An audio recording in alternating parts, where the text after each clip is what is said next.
Bismillahirrahmanirrahim. Alhamdulillahirabbil alamin alladzi ja'ala asy-syamsa diya'an wal qamara nuran. Asyhadu an la ilaha illallah wahdahu la syarika lah wa asyhadu anna Muhammadan abduhu wa rasuluhu la nabiyya ba'dahu. Allahumma shalli wa sallim ala sayyidina wa maulana wa habibina wa syafi'ina Muhammadin wa ala alihi wa sahbihi ajma'in, amma ba'd. Yang kami muliakan, yang kami hormati, beliau Anggota Ketua Umum Pimpinan Pusat Pondok Pesantren As-Aliyah, yang juga adalah Menteri Agama Republik Indonesia, Bapak Profesor Dr. Kiai Haji Nasaruddin Umar MA. Kita keluarga besar Sulawesi Selatan, keluarga besar Kabupaten Wajo, dan spesial keluarga besar Pondok Pesantren As-Aliyah patut berbangga karena di tahun 2024 kemarin Bapak Presiden memberikan kepercayaan terbaik untuk putra terbaik Sulawesi Selatan yang juga adalah alumni Pondok Pesantren As-Aliyah menjadi Menteri Agama Republik Indonesia. Kita tidak tahu kapan lagi kira-kira dan di masanya siapa. Suatu waktu juga ada putra Wajo, putra Bugis atau lepasan alumni Pondok Pesantren As-Aliyah yang mendapatkan kesempatan berikhtiar menjadi pemimpin untuk bangsa dan negara yang kita cintai ini. Yang kami muliakan, yang kami hormati, Bapak Bupati Wajo yang dalam hal ini diwakili oleh Bapak Staf Ahli.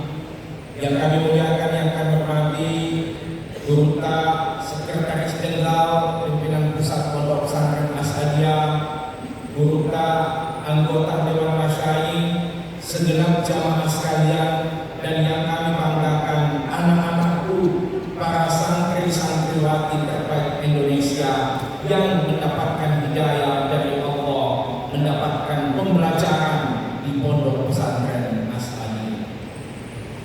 Hadirin wal hadirat yang sama-sama kami muliakan, marilah kita menyatakan rasa syukur kita kepada Allah atas segala hidayah dan maunya.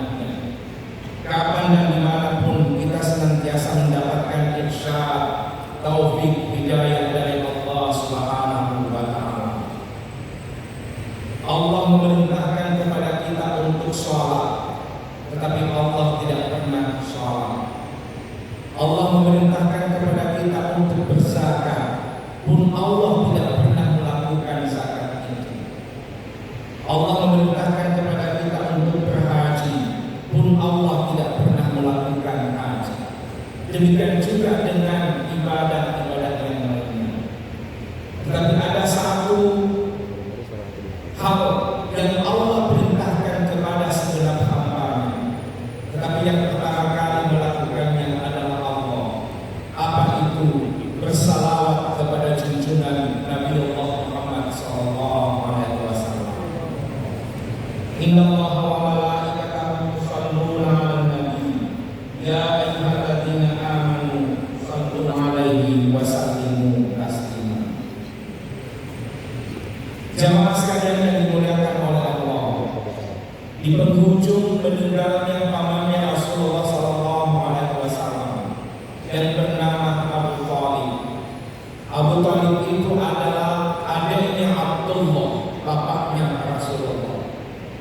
Jadi Abu Thalib adalah Abu Thalib bin Abdul Muttalib, pamannya Nabi yang juga adalah ayah kandung dari sahabat Nabi Khalifah yang keempat, Ali bin Abi Thalib.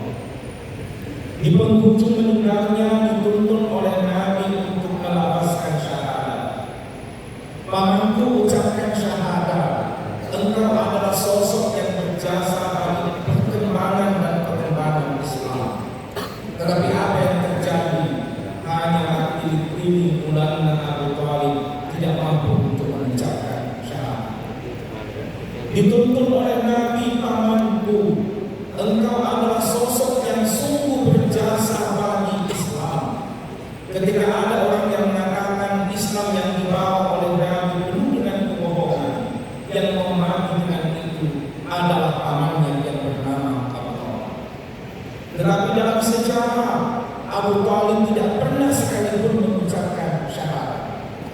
menjelang kematian yang dituntut oleh Nabi.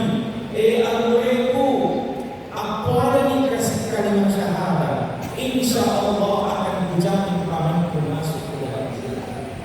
Tetapi apa yang terjadi? Hanya geleng-geleng kepalanya Abu Thalib, tidak mampu untuk mengucapkan, melafazkan dan melisankan syahadat itu. Menangis Rasulullah SAW, orang yang berjuang bagi kemajuan Islam. Ketika ada yang mengatakan bahwa ajaran yang dibawa oleh Nabi penuh dengan bohong, bahwa itu tidak benar, maka yang mati dengan itu adalah pamannya. Tapi kenapa kemudian di penghujung kehidupannya dan di tengah-tengah perjalanan perjuangan Islam tidak pernah mengucapkan syahadat? Nabi menangis. Orang yang disayanginya, orang yang berjuang bagi agama yang dititipkan Allah kepadanya, tidak mampu untuk mengucapkan syahadat. Di tengah tangisannya Rasulullah SAW, turunlah ayat yang berbunyi, Innaka la tahdi man ahbabta, walakin Allah yahdi man yasha. Sesungguhnya engkau Muhammad tidak akan pernah mampu menunjukkan jalan orang-orang yang engkau cintai. Walakin Allah yahdi man yasha. Akan tetapi Allah yang menunjukkan jalan bagi orang-orang yang Dia.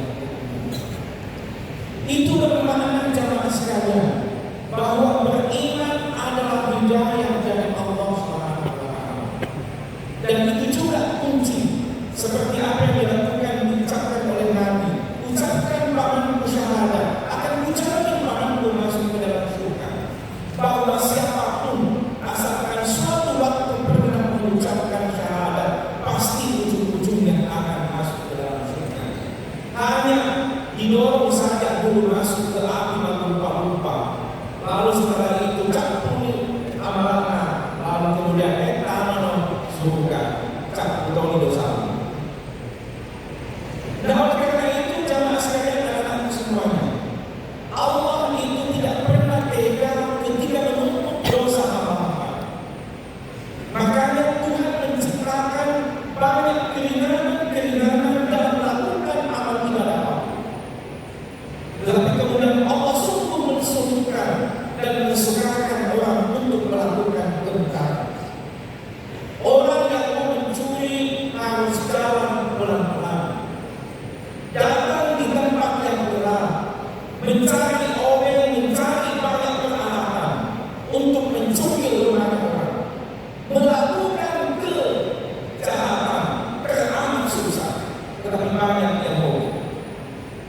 Orang yang mau berzina terlalu susah untuk berzina. Saya teringat dulu di haji Alhamdulillah di haji Dasarelo, ketika kita diajar kitab Kifayatul Akhyar, bahwa andaikan katanya berzina itu bisa dengan tangan, maka betapa banyak terjadinya kehamilan di muka ini. Tetapi untuk kemudian kalau orang membuat hamil, lalu kemudian mohon maaf anak-anak semuanya, ini untuk orang tua, ini untuk mumpung untuk kira-kira bisa dengan cara yang kira-kira spesifik di luar itu. Tetapi juga terlalu banyak orang melewati kesukaran itu untuk melakukan kejahatan. Sementara ketika kita melakukan kebaikan, terlalu banyak kemudahan dari Allah. Tapi ternyata kemudian orang tidak gampang melakukan kebaikan. Kebaikan kita bertemu cukup salam, sapa, senyum, tapi tidak banyak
sesungguhnya bisa diyakinkan tidak akan pernah lebih berat amal keburukannya ketimbang amal kebaikannya. Pasti akan lebih berat amal kebaikannya ketimbang amal keburukannya. Dan begitulah pembukaan jamaah sekalian. Ketika dalam satu minggu itu ada dosa, ada banyak kehilangan kesalahan kita, Tuhan menyiapkan sayyidul ayyam yang disebut dengan sholat Jumat. Akhirnya berputar antara Jumat berikutnya, lalu kemudian selama 1 tahun Allah menciptakan 1 bulan untuk kemudian kita membakar seluruh kalori dosa. Maka itulah sebabnya Ramadan. Itu dari kata Ramadan yang mudah, yang bermakna membakar. Atau kemudian pilih. Jadi orang yang tiba pada bulan Ramadan sesungguhnya adalah orang yang sedang melakukan pembakaran atas seluruh kalori dosa. Ketika masuk bulan Ramadan, maka kemudian dia sujud. Makanya ada doa yang dianjurkan oleh Rasulullah, Allahumma barik lana fi Rajab wa Sya'ban wa ballighna Ramadan. 2 bulan sesungguhnya itu adalah bulan latihan. Jangan sampai nanti bulan Ramadan langsung pisah dengan tiba-tiba kita kembali. Makanya Tuhan menciptakan ada puasa Rajab, ada puasa sunat Sya'ban supaya pengkondisian tubuh kita tiba masuk bulan Ramadan sempurna kita membakar seluruh kejahatan yang ada pada diri kita. Dan begitu kira-kira berputar kehidupan ini. Jamaah sekalian, makanya kehidupan yang kita lewati ini adalah ibaratnya adalah tawaf di tanah suci, bahwa kita berputar selama 7 putaran yang kemudian kita tidak pernah lepas dari kiblat, yang bermakna bahwa kehidupan juga ini adalah perputaran yang kemudian kiblatnya adalah hati. Maka kemudian seperti apapun bentuk apa yang kita lakukan, jangan pernah kamu meninggalkan kata bukan ini. Karena itulah benda yang ada dalam tubuh kita yang penuh dengan kejujuran kepada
kemudian turunlah ayat yang berayat-ayat yang kemudian umumnya pendek-pendek, dan biasanya umumnya isinya adalah tentang akidah dan tauhid. Dan hampir tidak banyak ayat, hampir seluruh ayat-ayat pengertian itu adalah ayat yang pendek-pendek. Kenapa? Karena ketika kita memperbaiki seseorang, tidak perlu banyak narasi, tidak perlu banyak wacana. Wacana itu bagi orang kota, sementara orang yang belum terlalu kuat akidahnya cukup ayat yang pendek-pendek.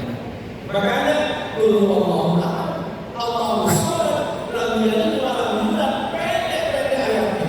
Kenapa? Supaya cepat diresapi seperti apa akidah kepada kita kepada Allah. Akhirnya tugas kami selesai, bahwa kemudian di kiblat itu disandarkan kira-kira ada patung-patung. Tugas kami bagaimana ia menjadi pemimpin agama meluruskan akidah itu. Kira-kira selama 10 tahun kami berada di Mekah, tugas utamanya sebagai pemimpin agama, lalu kemudian kami diminta untuk berbicara ke Madinah.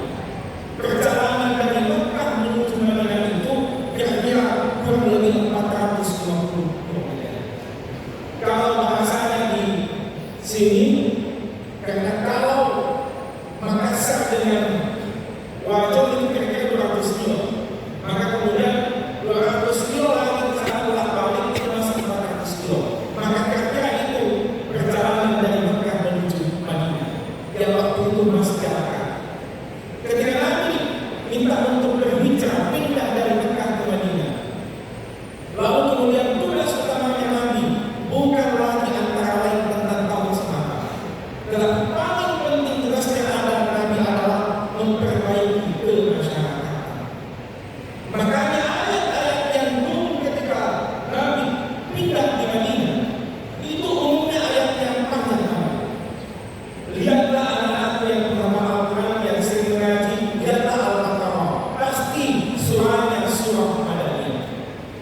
Lalu kemudian ini toiletnya ini ada kolam besar ini. Sebelumnya ini dua kolam besar. Itu ada insiden juga. Karena saya sama teman sepupu itu kemudian lompat ke kolam itu. Dan tiba-tiba menjelang maghrib tidak sempat dibersihkan. Nah, maksud saya bahwa ini banyak masjid-masjid yang besar itu harus menjadi contoh sebagai masjid yang tidak hanya berfungsi sholat, tapi kemudian masjid agung, masjid kecamatan harus menjadi contoh untuk mewujudkan negara Madinah, negara yang madani. Harus kemudian masjid itu sebagai contoh untuk menyelesaikan zakat, ekonominya umat, kemiskinan diselesaikan oleh masjid. Makanya mungkin di masa yang akan datang penting kemudian masjid agung ini kira-kira diperbaiki tata kelolanya agar bisa juga menjadi fungsi menyelesaikan utang-utangnya masyarakat. Saya membayangkan kalau Basnas bisa berkantor di sini, perpustakaan bisa di sini, perpustakaan dan yang lainnya tumbuh remaja masjid, ada menjadi saling ilah usul di masjid yang diidam-idamkan oleh Rasulullah SAW. Bagaimana yang sama-sama kami mendengarkan? Ini hal berkaitan dengan spiritualitas. Yang kedua, saya mau bicara soal kebijakan. Ini melanjutkan amanatnya Guru Menteri Agama bahwa kita patut bersyukur tidak ada bangsa yang sehebat bangsa kita. Kita bukan negara Islam, tetapi insya Allah negara berpihak kepada kepentingan agama. Maka bagi itu, bagi kita keluarga pondok pesantren itu tidak pernah lagi berpikir bikin negara Islam. Makanya tidak ada pondok pesantren, ayo kita bikin apa? Tidak ada. Kenapa? Karena pesantren itu sudah dari dulu DNA perjuangannya, DNA kebangsaan dan keindonesiaan. Makanya kita ini di Indonesia, termasuk keluarga besar pesantren, ini dua sisi. Negara agama satu kesatuan, tidak bisa terbatas hanya agama. Negara tidak bisa. Makanya di sini saya mengatakan la dina liman la Allah. Tidak ada agama bagi yang tidak punya tanah air. Coba cek di dunia Timur Tengah, mana ada ketenangan?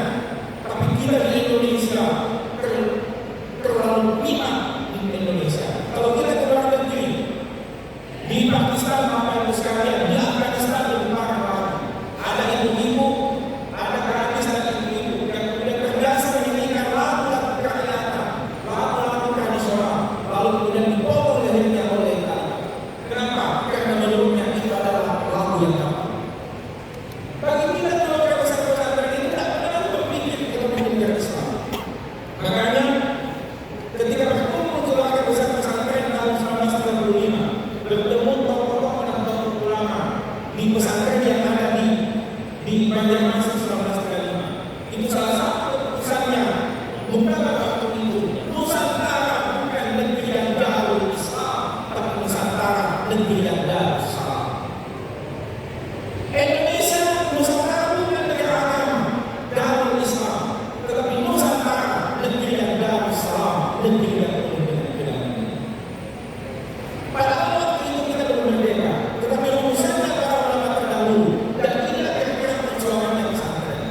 Perjuangannya pesantren inilah kemudian setiap pemerintahan selalu ingin berkontribusi bagaimana kemudian agar pesantren itu bisa mendapatkan hak-haknya dalam negara kesatuan Republik Indonesia.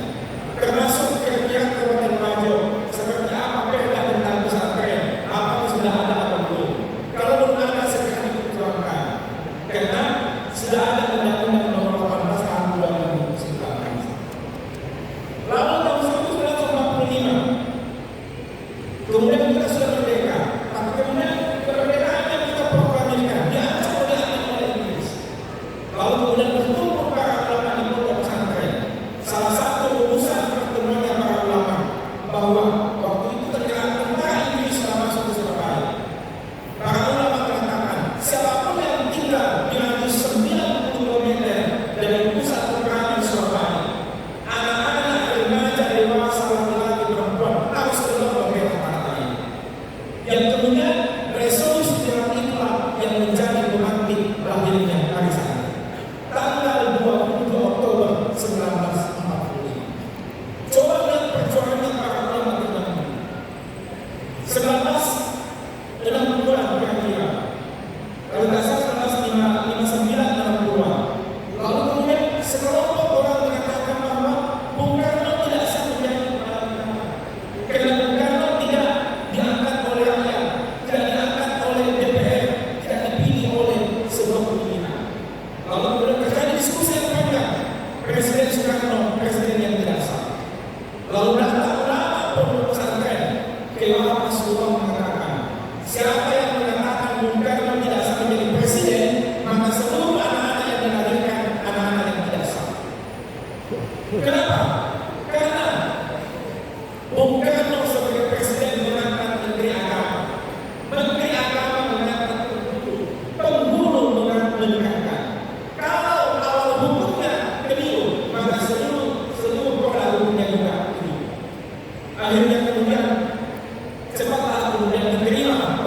dengan jumlah santri 4,6 juta, dan itu belum masuk santri yang di dalamnya ada sanawiyah, ada alim, padahal ia adalah santri, dan ini yang perlu diperbaiki belakangan. Jadi kalau kemudian di tahun itu ada kurang lebih 15 juta di Indonesia adalah santri pondok pesantren, termasuk anak-anak semua yang tadi. Nah, oleh karena itu pesantren diberikan kesempatan oleh negara untuk menjadi apa saja. Oleh karena itu Menteri Agama sering mengatakan bahwa andaikan kita tidak pernah dijajah oleh Belanda, maka sistem pendidikan kita tidak bernama Universitas Hasanuddin. Sistem pendidikan kita tidak bernama UGM, tidak bernama IPB, tidak bernama ITB, tapi bernama Pondok Pesantren As'adiyah, Pondok Pesantren Temuyun, Pondok Pesantren Dedek Santoso. Kenapa? Karena itulah aslinya pendidikan Indonesia. Anak-anakku kalau pakai sarung, itulah asli pendidikannya Indonesia. Tapi kalau kita pakai celana panjang, itulah pendidikannya. Dulu guru kita mengatakan tidak perlu berbahasa Inggris, tidak ada bahasa Inggris di surga. Sebenarnya maksudnya bukan karena itu, tapi maksudnya berupa bahwa bencilah orang yang membawa bahasa Inggris itu karena telah menjaga bangsa kita. Tetapi ketika kita sudah merdeka, sekarang kita harus mencintai bahasa Inggris, harus mencintai bahasa Mandarin karena kita sudah dalam keadaan merdeka. Itu caranya ulama terdahulu, dan begitu pula caranya ulama terdahulu kita. Ada yang mengatakan, wah, itu silat tidak ada dalam Al-Quran, tahlilan tidak ada dalam Al-Quran, tidak ada. Tapi itu metodologi para ulama terdahulu, dan mereka tidak ngaji, tidak apa-apa PBS saja dan mereka sudah menunjukkan. Dan mereka tidak ngaji. Ini caranya para ulama terdahulu. Anak-anak semuanya yang akan membiarkan.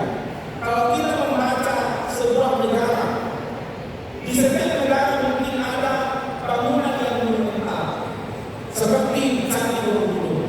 Maka yakinlah, jauh sebelum dibangunnya Candi Borobudur, itu telah bergeliat dinamika kehidupan orang Hindu berkembang.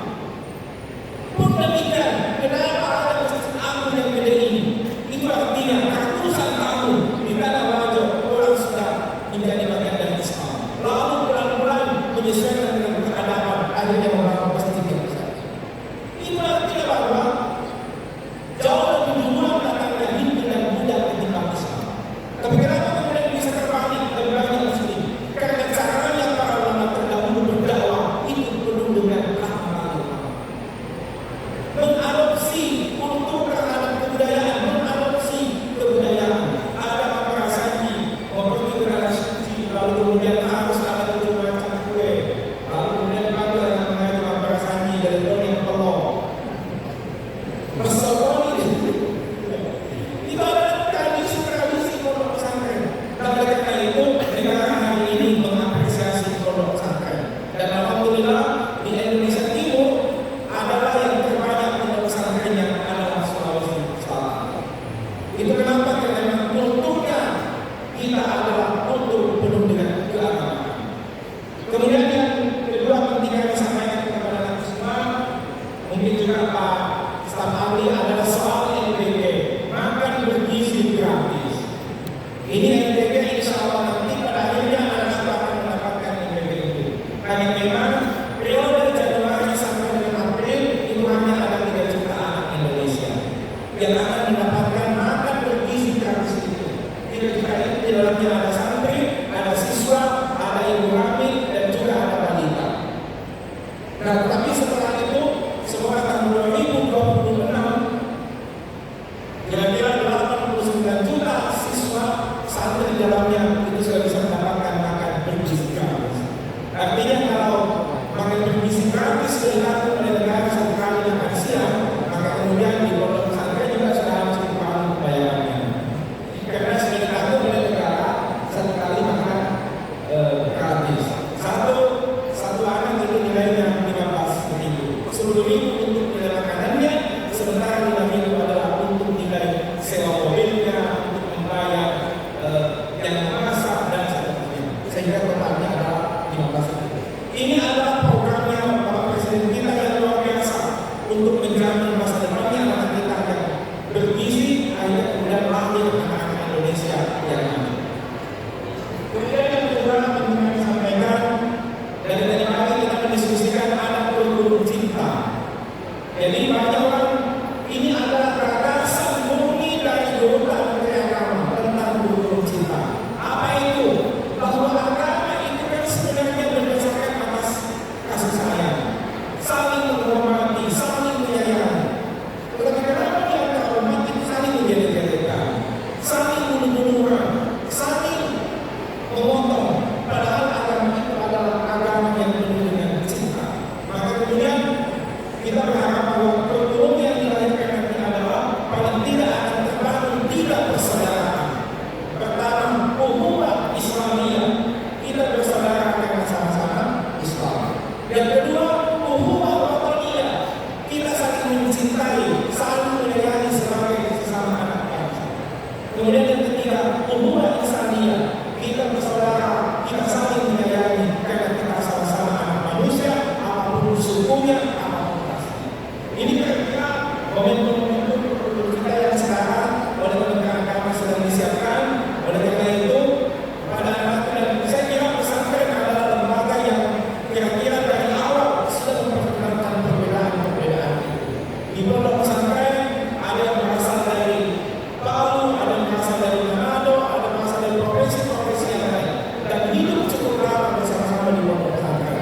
Sehingga di pondok pesantren itu sebenarnya diajarkan bagaimana kita bisa memahami, bisa menerima perbedaan-perbedaan antara satu anak dengan anak yang lainnya. Yang terakhir, mohon maaf tidak bisa berlama-lama karena pesawat saya nanti jam 5 ke Jakarta. Oleh karena itu, kami mengucapkan terima kasih atas kita menjelang masuknya bulan Ramadan. Kita telah melewati bulan Rajab, kita telah melewati bulan Sya'ban, dan insya Allah bentar lagi kita akan memasuki bulan Ramadan. Semoga kalori-kalori yang kemudian kejelekan, kehilapan yang pernah kita lakukan, kita benar-benar sucikan. Akhirnya kemudian keluar bulan Ramadan, kita benar-benar menjadi manusia yang suci. Kepada anak-anak semuanya dan kepada siapapun, mari kita memanfaatkan bulan Ramadan untuk mensiarkan Islam. Kita sampaikan dakwah Islam kepada masyarakat. Tetapi pesan kami adalah sahabat Kementerian Agama, ketika berdakwah jangan pernah menjelek-jelekan pemerintah. Pemerintah sudah terbiasa melakukan pencemaran bahwa kemudian ada kekurangan, pasti ada kekurangan namanya manusia.